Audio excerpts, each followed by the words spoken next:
So the idea for this clip came from an article in the New Yorker called The Dark Side of Techno-Utopianism, and it talked about a book that was written in published shortly after the invention of the printing press in Britain, and it was called The Dicks and Sayings of the Philosophers. Pretty much, it was a translation from a French book and a collection that was translated from a Spanish book, which was translated from a Roman book, a Latin book, I mean, and over the years and all these translations, many mistakes came into this book, and people added their own opinions and even made up philosophers that never even existed. So it was sort of the first example of a really fake news. And Gutenberg invented the printing press. We didn't quite invent it because he got the idea probably from his father was a jewelry maker, and he was working a lot with different metals, so he was familiar with this material.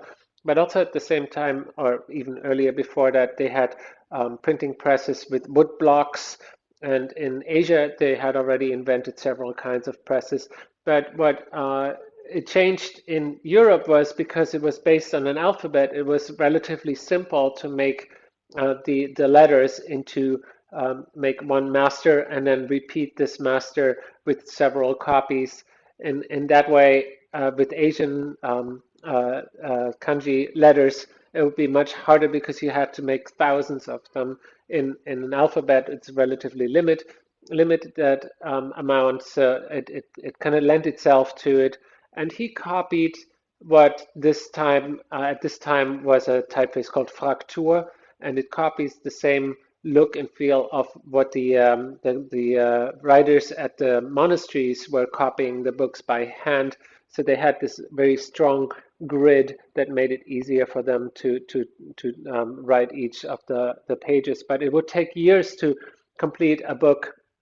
And now with the printing press, it could reach a lot of people, and it was actually sort of, even though just maybe 1/3 of the people could actually read and write at the time, it still spread the message to so many people, and it could be connected to more people. And it started a new revolution in thinking. And when Luther put his theses on the Catholic doors in Wittenberg at the time, started the revolution between the Protestants and the Catholic Church.